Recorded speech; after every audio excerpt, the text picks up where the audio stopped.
Hi, I'm Dan Wenger with Otologic Technologies. We're using artificial intelligence to improve diagnosis of ear disease. Earaches are the most common reason kids go to the doctor. We diagnose 11 million ear infections in the US annually, and it's the #1 reason for prescribing antibiotics. Just in the US, we spend over $4 billion a year treating the most common ear infections. But there's a big problem.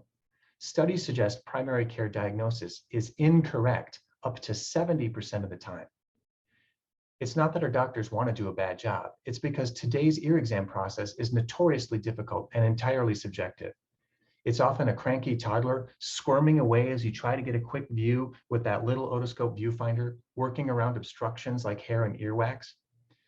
And many times you don't see anything conclusive, and you usually have no stored images from earlier exams and no option for second opinions. So you make a subjective call. And here's the dirty little secret. Because most ear infections resolve naturally in a few days, the clinical practice guidelines say you should re-examine that patient in 72 hours. But you're standing there with a caregiver who didn't sleep either, who took off work to bring this kid in, and there's a lot of social pressure to send them home with treatment. So about 1 in 3 cases are overtreated. That means we put kids through 8 million courses of unnecessary drugs every year, which can have uncomfortable side effects, and up to 500,000 kids undergo questionable surgeries for ear tubes. We're wasting over $1 billion a year on inappropriate treatment. But Otologic Technologies is here to fix that. Our AI system starts with a short video ear exam captured with a standard digital version of the otoscope and processes it through 3 layers of AI. The first takes the video and builds a digital mosaic, just like your iPhone in panorama mode, but in this case on the very small eardrum. It digitally removes obstructions and builds a big, beautiful image that the doctor can take her time to view and share with the patient. The second layer analyzes that image and identifies normal and up to 14 types of abnormal features. And the third layer pulls a couple similar examples from our database. All of this is presented back to the doctor, who has more time, objective analysis, and a live textbook of cases to use to make a better decision. Our system began development at The Ohio State University in 2015, where it demonstrated an 85% accuracy in getting to the right diagnosis. We plan to launch in 2 phases. The first will use just our image processing layer in a provider-to-provider telehealth application. While COVID-19 has pushed telemedicine forward in primary care, ear exams have been left behind.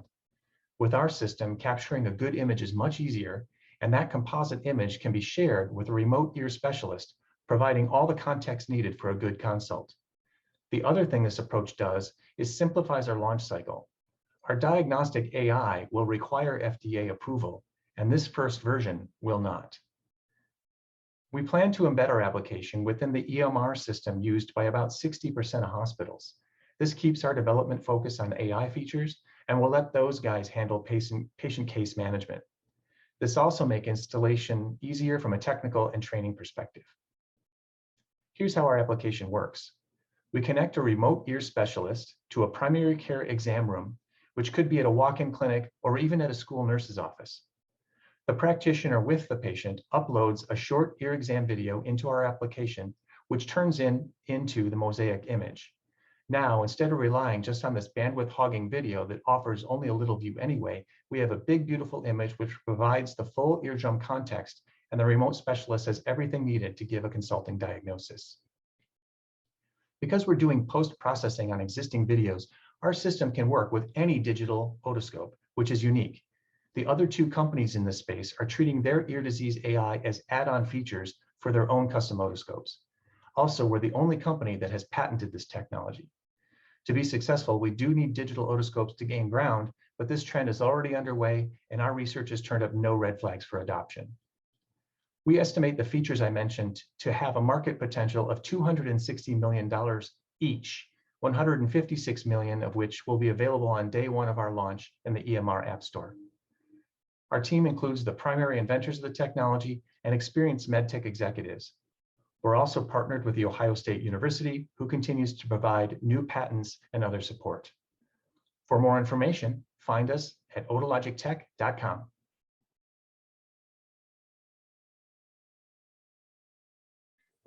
Can you give us a sense of the technical development roadmap to get to the clinic? Sure. Thanks, Cheryl, and thanks again for having us here today.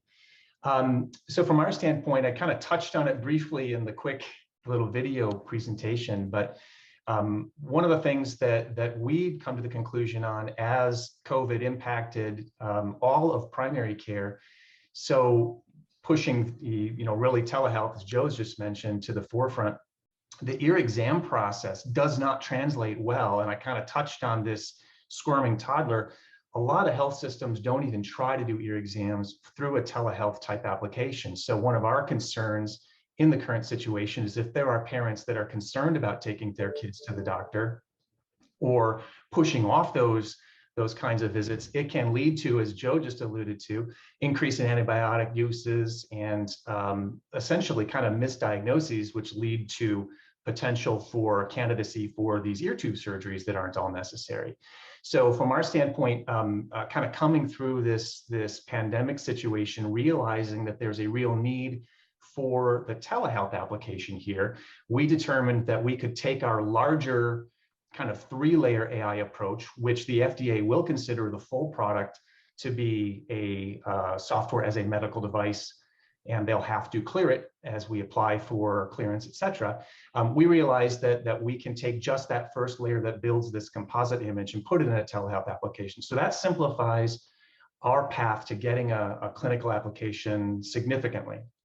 We'll still do things the way the FDA wants us to do, so that when we go down to the version 2 and we put our diagnostic layers in, that it'll just flow right in and we don't have to redo anything if possible. But from the standpoint of our side of things, we have a prototype front-end application, how we want this to be built. We're adding now in the back end and taking the technology that was developed originally at Ohio State and then translating that into software that can run in a real-time environment, putting that together. And then we anticipate having all of the right things in place to get started with patient use sometime next year, kind of mid to late year, depending on a couple of factors of who gets involved on the clinical side of things. So can you give us also talk a little bit about the use in non-telehealth applications in the primary care physicians market, in their office? What sort of reception are you getting from the primary care providers? Yeah, so that's a great question. So we see a couple of opportunities here for primary care.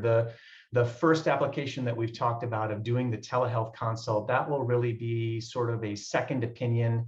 But the nice thing is that we aren't prescriptive on how that gets used. We know that we can connect a patient that's with a caregiver, a clinician that's going to take the ear exam, and I've got just a little otoscope device. So this goes in the ear, record a video, that can be uploaded into our system with the patient, turned into that image, that composite image, and sent to a remote location very quickly, where that video coming out of this device might be 2 or 3 gigabytes, which you're going to try to upload through your sketchy internet connection. Our image is only a couple hundred of kilobytes, so it's much faster to transmit.